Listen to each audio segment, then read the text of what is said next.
नमस्कार दोस्तों। Indian philosophy हम देख रहे थे और इंडियन फिलॉसफी में आप लोगों ने कहा कि सर अगला टॉपिक जो होगा वो वैशेषिक दर्शन करवाने की कोशिश कीजिएगा। तो आज हम वैशेषिक दर्शन महर्षि कणाद ने ये बनाया था। फाउंडर जो हैं इनके महर्षि कणाद हैं। मैं मेरा पेन शुरू कर लेता हूँ। ठीक है, महर्षि कणाद इस फिलॉसफी के फाउंडर हैं। वैशेषिक को हम अलग अलग तरीके से समझने की कोशिश कर सकते हैं कि यहाँ पर एक स्पेसिफिक पदार्थ या स्पेसिफिक द्रव्य की बात की गई जिसके द्वारा जगत की रचना हुई है। इट मीन्स इसको आप इस तरीके समझिए कि मान लीजिए एक सीमेंट है। ये सीमेंट जो है मकान बनाती है। उस सीमेंट का जो काम है वो मकान बनाने का है, सड़क बनाने का है, पुल बनाने का है, सब कुछ बनाने का काम है उस सीमेंट का है। अगर मैं उस सीमेंट के बारे में स्पेसिफिक या स्पेशली उस सीमेंट के बारे में ही आपसे चर्चा कर रहा हूं तो ये कहीं ना कहीं वैशेषिक दर्शन हो गया। उसी तरीके से अगर मैं इसको इस तरीके से पढ़ूं कि एक सब्सटेंस, एक द्रव्य, एक पदार्थ ऐसा है जो कि इस संसार का निर्माण करने की कोशिश कर रहा है या जिसने इस संसार का निर्माण किया, उस पदार्थ को, क्योंकि उसमें उसे विशेष इसलिए कह रहा हूं क्योंकि उसमें विशेषताएं हैं, उस पदार्थ की जब विवेचना की गई, विशेषताओं को एक्सप्लेन किया गया, तो उस कंटेक्स्ट में इस फिलॉसफी को नाम डाल दिया गया वैशेषिक दर्शन। या मैं इसको इस तरीके से पढ़ूं कि वैशेषिक दर्शन का मोटिव था उस विशेष पदार्थ की व्याख्या करना जिसने इस जगत का निर्माण किया है। सिंपल।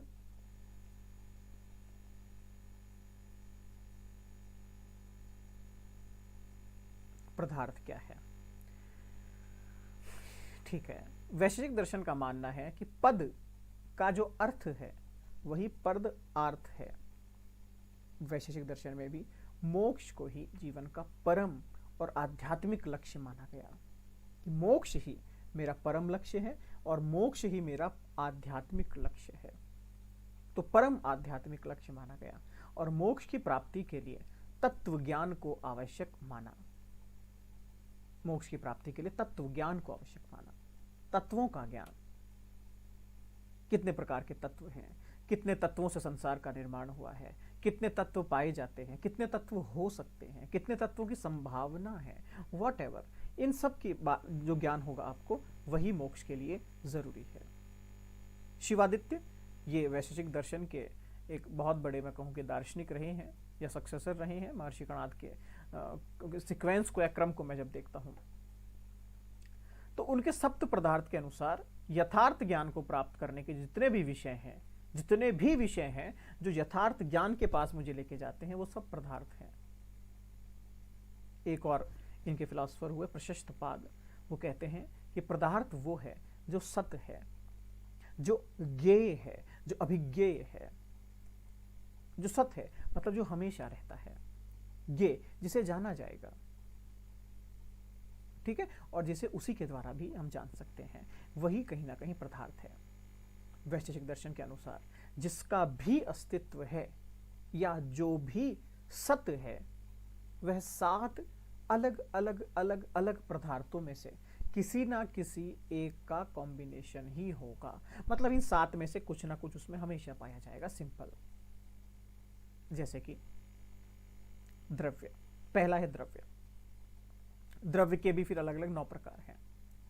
सभी सअवयव वस्तु का उपादान कारण को इसको इस तरीके समझिए कि ये इसका मेटलिस्टिक कॉज है।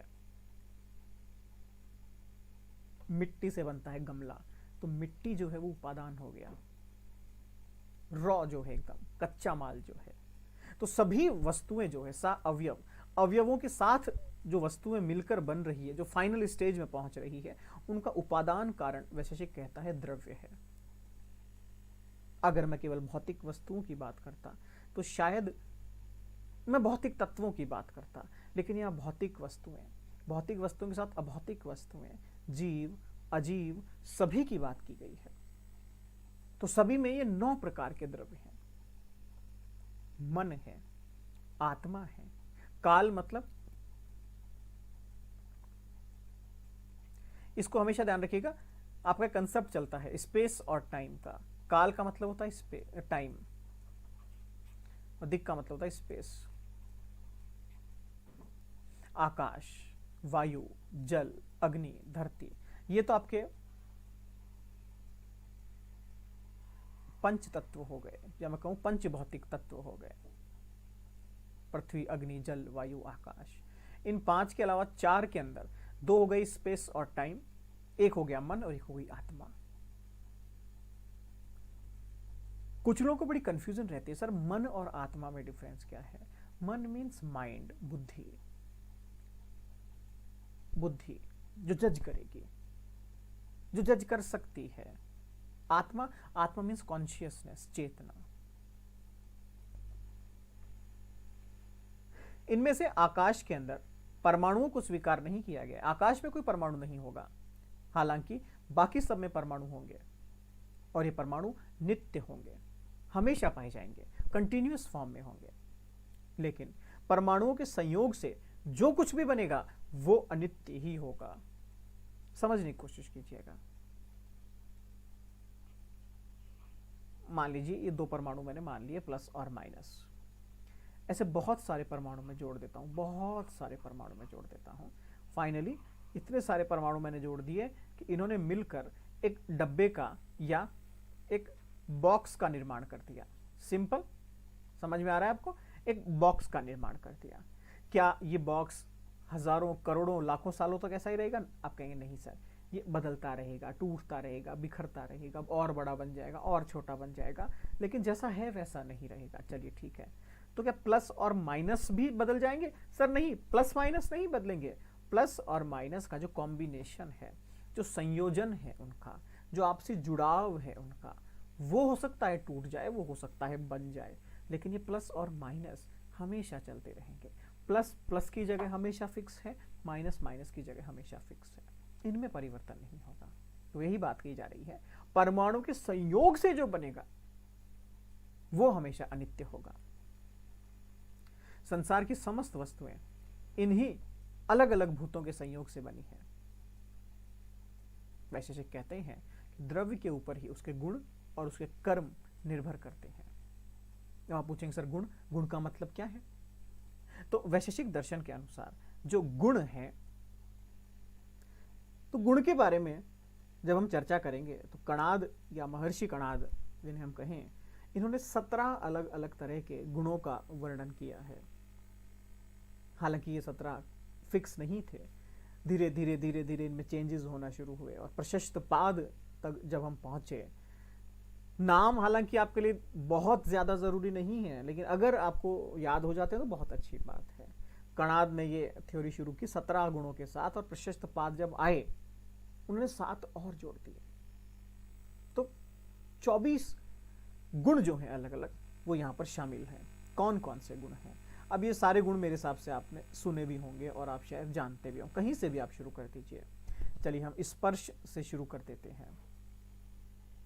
स्पर्श से मैं शुरू कर रहा हूं। स्पर्श शब्द, संयोग, जुड़ना, विभाग, अलग अलग सेक्शंस, धर्म, दूर का तत्व जो है, दूरत्व, अवरत्व, पृथकत्व, परिमाण, बुद्धि, सुख, सधर्म, दुख, इच्छा, द्वेष, प्रयत्न, गुरुत्व, द्रवत्व, स्नेह, संस्कार, संख्या, रूप, रस और गंध।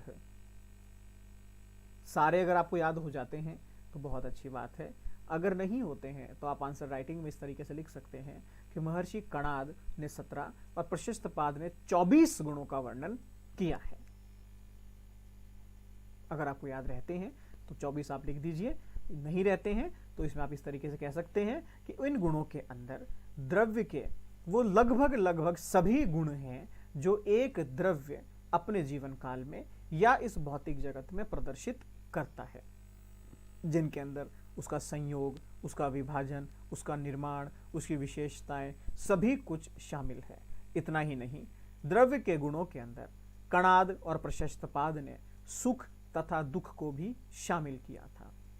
इस तरीके से भी आप इसको लिख सकते हैं।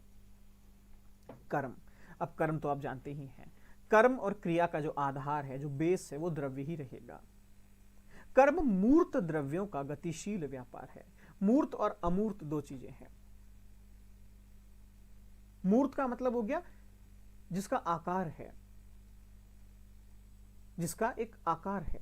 अमूर्त का मतलब है जिसकी कोई मूर्त नहीं बनाई जा सकती, जिसका कोई आकार नहीं है, जो निराकार है।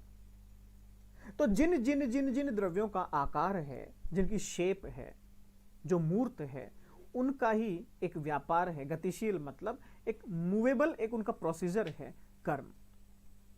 कर्म का जो निवास है वो सर्वव्यापी द्रव्यों में नहीं होता, सभी के अंदर ही नहीं होता, क्योंकि ये स्थान परिवर्तन से शून्य है। यहां पर स्थान का परिवर्तन नहीं देखा जाता है। ये भी दो तरीके के, एक तो सक्रिय होगा या निष्क्रिय होगा। द्रव्य को अगर सक्रिय रूप से मैं एक्टिव कंडीशन में देखूं तो ये सक्रियता है, वहीं द्रव्य को अगर मैं इनएक्टिव कंडीशन में देखूं तो ये निष्क्रियता है। थर्ड, ये कहते हैं कि कर्म के प्रकार कितने प्रकार के होंगे। कर्म को अगर मैं टोटल टाइप्स की बात करूं तो कर्म को आप इस तरीके से समझिए, ईस्ट वेस्ट नॉर्थ साउथ, इसके हिसाब से आप देख सकते हैं। ठीक है, तो आप समझने की कोशिश कीजिए। एक तरफ गया तो वो बहुत बड़ा हो गया, जिसको मैंने प्रसारण कहा, विस्तार कहा, बहुत बड़ा हो गया। जस्ट अपोजिट साइड बिल्कुल छोटा सा हो गया, संकुचित हो गया। ऊपर गया तो बहुत ऊपर चला गया, नीचे गया तो बहुत नीचे आ गया। और एक लास्ट या सबसे इंपॉर्टेंट जो उसका प्रकार है वो है उसका मोशन, गति करना, गमन करना। गमन कर रहा है तभी वो चार तरफ जा रहा है। यहां पर आप इसको इस तरीके से देखिए, ये प्लस है तो ये जस्ट अपोजिट माइनस है, ये अगर प्लस है तो जस्ट अपोजिट माइनस है, और ये इसका मोशन है, ये इसकी गति है, जो इसको या तो ऊपर ले जा रही है या नीचे ले जा रही है, या इधर ले जा रही है या उधर ले जा रही है। तो एक कर्म इस चार तरीके से डेराइव किए जाते हैं। ये डायग्राम सिर्फ समझाने के लिए है आपको। सामान्य, इसके कारण एक ही प्रकार के अलग अलग अलग अलग व्यक्तियों या वस्तुओं को एक स्पेसिफिक जाति के अंदर रखा जाता है। समझाऊंगा। किसी एक वस्तु का सामान्य कभी नहीं हो सकता। सामान्य हमेशा एक ग्रुप का होता है। जैसे मान लीजिए आपने कहा ये सारे इंसान हैं, मैं कहूँगा अच्छा इसमें हिंदू भी आगे क्या? अरे तो सर क्या बात कर रहे हो आप? मैंने कहा ये सारे इंसान हैं। अच्छा तो इसमें मुस्लिम भी आ गए? अरे यार फिर वही बात, मैंने क्या कहा? सारे इंसान हैं। इट मीन्स जब मैं ग्रुप की बात करता हूं, जब मैं एक वर्ग की बात करता हूं, एक पूरा का पूरा मैंने संगठन ले लिया कि साहब ये सारे इंसान हैं, उसी के बीच में मैं एक जनरल उनकी विशेषता या सामान्य जो गुण है वो निकाल सकता हूं कि इनमें कॉमन क्या है, ये सब इंसान हैं।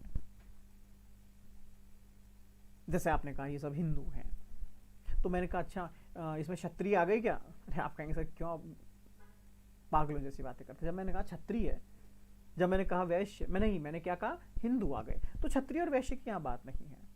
मैंने क्या कहा? सब हिंदू आ गए। जब मैंने कहा सब मुस्लिम आ गए, तो आप ये मत पूछना सर ये सिया और सुन्नी सब आ गए। अरे नहीं नहीं, मैंने जब सब कहा मतलब सब कहा। आप अलग अलग बाइफर्केशन मत कीजिए।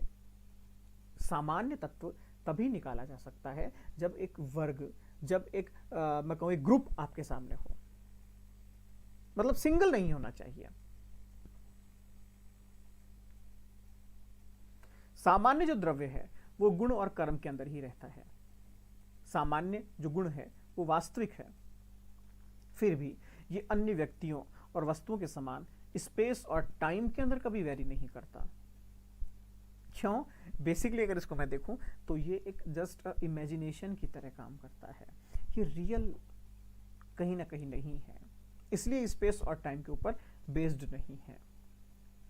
व्यापकता के दृष्टिकोण से, या फिर मैं कहूं तीन अलग अलग पार्ट्स में इसको मैंने डिवाइड किया है नॉर्मली, कि कहां कहां पर ये अवेलेबल है। उस बेस पे तीन तरीके का हो सकता है। जैसे कि पर सामान्य, संसार की हर एक वस्तु में विद्यमान सबसे कॉमन, सबसे व्यापक जो सामान्य है, उसमें उसका अस्तित्व और सत्य को शामिल किया जाएगा। सबसे कॉमन जो है, इंसानों में सबसे कॉमन क्या है? साहब ये जिंदा है, सिंपल। इंसानों में सबसे कॉमन क्या है? सर ये दो पैरों पर चलते हैं, सिंपल। अब इसका मतलब ये नहीं है कि सारे के सारे चलेंगे, नहीं। मेजॉरिटी ऑफ पीपल्स, अधिकतम संख्या जो होगी। सेकंड, अपर सामान्य, यहां पर वो आएगा जो सबसे कम है। वो इंसान जो तीन पैरों पे चलते हैं। आप कहेंगे सर तीन पैरों पे कौन चलता है? मैंने कहा नहीं साहब, कईयों के शरीर में विकृति होती है, जन्म से उनके हाथ पैर जो होते हैं इस प्रकार के होते हैं कि लगता है कि 3 पैरों पर चल रहा है, बेसिकली वो 2 पैर और एक हाथ पे चल रहा होता है, क्योंकि शरीर का आकार इस प्रकार का है। तो आप कहेंगे सर तो बहुत कम होते हैं, देखो सारे नहीं होते ऐसे, अपर सामान्य बहुत कम है, लोवेस्ट लेवल पर जो है, पर अपर सामान्य। तो इसको आप इस तरीके समझने की कोशिश कीजिए। इंडियंस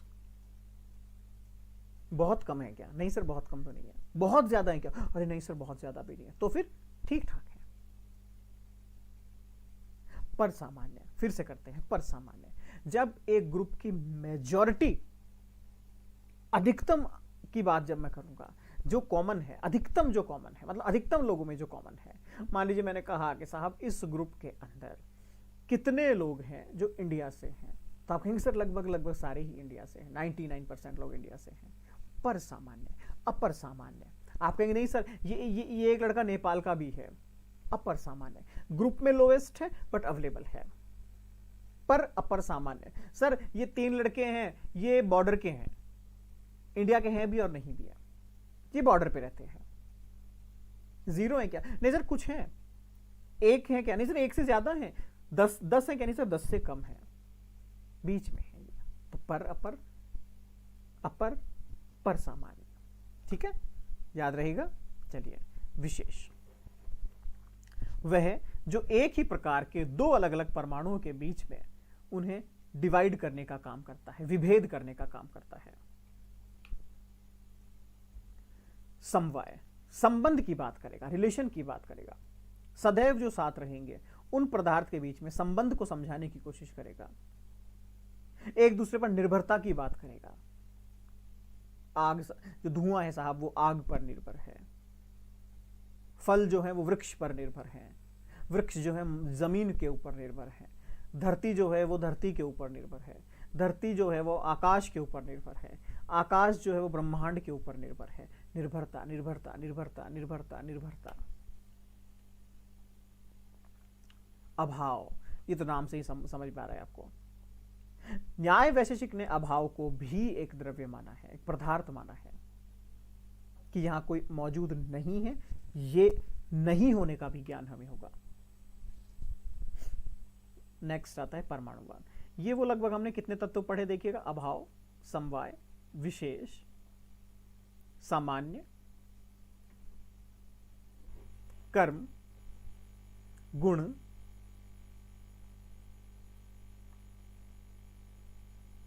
और आपके द्रव्य। और थे कौन कौन से? 7 पदार्थ की बात की गई थी। द्रव्य, गुण, कर्म, सामान्य, विशेष, समवाय और अभाव। ठीक है, तो ये 7 प्रकार के हमने द्रव्य पढ़ने की चेष्टा करी या कोशिश करी। समझ में नहीं आया तो आप फिर से पूछ लीजिएगा, कोई दिक्कत नहीं है। परमाणुवाद, वैशेषिक दर्शन का भौतिक जगत के संरचना का जो सिद्धांत है कि जगत बनता कैसे है, वैशेषिक जगत की जो व्याख्या है जगत के निर्माण को लेकर, या मैं कहूं कि भौतिक जगत की जो व्याख्या है वो है आपकी परमाणुवाद। जगत के निर्माण को लेके ऐसी ही एक फिलॉसफी चारवाक भी देते हैं, जिसको आप कहते हैं एटॉमिज्म या परमाणुवाद। उसका नाम भी कहीं ना कहीं परमाणुवाद ही है।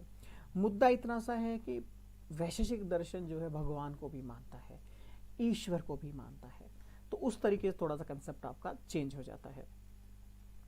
बाकी अदरवाइज आप देखें तो चारवाक का दर्शन इस कंसेप्ट पे और वैशेषिक का लगभग सेम है। वैशेषिक दार्शनिक जो है वो परमाणुओं के आधार पर विश्व का निर्माण और विनाश की व्याख्या करते हैं, इसलिए सिद्धांत को हमने परमाणुवाद कहा। महर्षि गौतम परमाणु को परिभाषित करते हुए कहा करते थे परम वागुटे, मतलब जिसका और ज्यादा विभाजन संभव ही ना हो, जिसका और विखंडन हो ही नहीं सकता, जिसको मैं अब और पार्ट्स में डिवाइड नहीं कर सकता, ये फाइनल पहुंच गया है, वो परमाणु है। साइंस भी यही कहती है। वैशेषिक के अनुसार संख्यात्मक दृष्टि से या नंबर सिस्टम के हिसाब से या नंबरिंग के बेस पे अगर बात करूं तो परमाणु अनंत है, उसका कोई अंत नहीं है। और अगर मैं उसके नेचर की बात करूं तो वो इनएक्टिव है। परमाणु खुद तो नित्य हैं, हमेशा होंगे, लेकिन वो जो वस्तुएं बनाएंगे वो हमेशा नहीं होगी, वो अनित्य है। सभी परमाणु अद्वितीय हैं, एक जैसा कोई दूसरा परमाणु नहीं है। कितने प्रकार के परमाणु हैं? पृथ्वी, अग्नि, जल और वायु। आकाश में परमाणु नहीं होते। इन चार के अलावा आकाश ही एक ऐसा भूत है, स्पेस है, जिसके परमाणु कभी नहीं होते। आकाश इन्हें जगह देता है जुड़ने के लिए, बिछड़ने के लिए, मिलने के लिए, टूटने के लिए। परमाणु के अंदर गुण और संख्या दोनों प्रकार के भेद पाए जाते हैं। इनकी जो विशेषताएं हैं या जो उनके नंबरिंग है, उन दोनों में हमेशा भेद पाए जाएंगे। हो सकता है मेरे अंदर 4 हो, आपके अंदर 10 हो, मेरे अलग गुण हैं, आपके अलग गुण होंगे। परमाणु हमेशा खुद निष्क्रिय होंगे, और जो सक्रियता का कारण है, आखिर ये एक्टिव क्यों हुए, वो ईश्वर है। अब आप पूछेंगे सर ईश्वर ने परमाणु को एक्टिव क्यों किया? तो कणाद कहेंगे कि जो जीव हैं आपके, वो अपने कर्म फल करने और कर्म फल के भोगों को प्राप्त करने के लिए कुछ ना कुछ गतिविधि करेंगे, कर्म करेंगे। तो बेसिक मोटिव है आपके जो कर्म हैं और कर्म फल जो हैं उनके भोग करने के लिए ईश्वर ने इनको गति प्रदान की। वास्तव में देखें तो वैशेषिक का परमाणुवाद आध्यात्मवाद से प्रेरित है। परमाणु आपस में संयोग करके 2 अणु, 3 अणु, 4 अणु, 5 अणु, एक पर्वत, एक संसार, सब कुछ बना सकते हैं। यह क्रम लगातार चलता है। छोटे छोटे छोटे छोटे छोटे छोटे परमाणु जुड़ते जाते हैं, जीवन पैदा हो जाता है, फिर ये खत्म हो जाते हैं, तो प्रलय, संसार नष्ट हो जाता है, सारे परमाणु अलग अलग अलग अलग हो जाते हैं। फिर परमाणु जुड़ना शुरू होते हैं, फिर सृष्टि होती है, फिर जीवन होता है, फिर जीवन खत्म हो जाता है, प्रलय आ जाता है, फिर परमाणु अलग हो जाते हैं, फिर सृष्टि होती है। ये सर्कल यूं ही चलता रहता है। ये ध्यान रखिएगा, वैशेषिक का परमाणुवाद जो है जगत के स्पेसिफिक उसी पार्ट के ऊपर अप्लाई होगा जो अनित्य है, जो कंटिन्यूअस नहीं है। जो नित्य है वहां पर परमाणुवाद काम नहीं करेगा। कणाद कहते हैं कि प्रलय जब आएगा तो उस समय चारों भूतों के परमाणु, 5 नित्य द्रव्य और जीव आत्मा के संसार बचे रह जाएंगे, जिसके कारण अगली सृष्टि होगी। उसके बाद फिर संसार बनेगा, फिर खत्म, फिर 5, ये 6 बच जाएंगे, फिर सृष्टि होगी। वैशेषिक का जो सिद्धांत है ये परिवर्तन की समस्या को हल करने की चेष्टा करता है। इसमें कुछ वस्तुओं या कुछ चीजों को पूर्णतः नित्य माना गया है और ये कभी बदलती भी नहीं है। केवल इनके द्वारा बनी हुई वस्तुएं, निर्मित वस्तुएं ही बदलती रहती है और वही अनित्य है।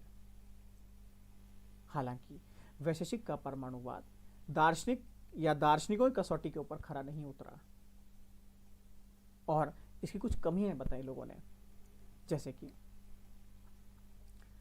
परमाणुवाद से जो प्रारंभिक गति है, जो प्राइमरी मोशन है आपका, उसकी समस्या को आप कैसे सॉल्व करेंगे? परमाणुओं का जो नेचर है वो तो उसी नेचर के अकॉर्डिंग काम करेंगे, ठीक है। अगर वो एक्टिव हैं तो कभी प्रलय आएगा नहीं, और अगर वो इनएक्टिव हैं तो सृष्टि नहीं बनेगी। शंकराचार्य ने कहा कि परमाणु जो हैं वो विस्तार रहित हैं, उनको आप एक्सपेंड नहीं कर सकते, विस्तारित नहीं कर सकते। तो फिर संयोग से उत्पन्न पदार्थ के अंदर देशीय गुण नहीं होने चाहिए थे? तो परमाणुओं के संयोग के बाद ऐसे गुण उसमें क्यों आ रहे हैं जो कणाद कह रहे हैं? बौद्ध ने परमाणु के वास्तविक अस्तित्व को स्वीकार ही नहीं किया। वो कहते हैं कि ये तो कल्पना है। महत्व यह भारतीय दार्शनिकों की वैज्ञानिक दृष्टि का परिचायक बना।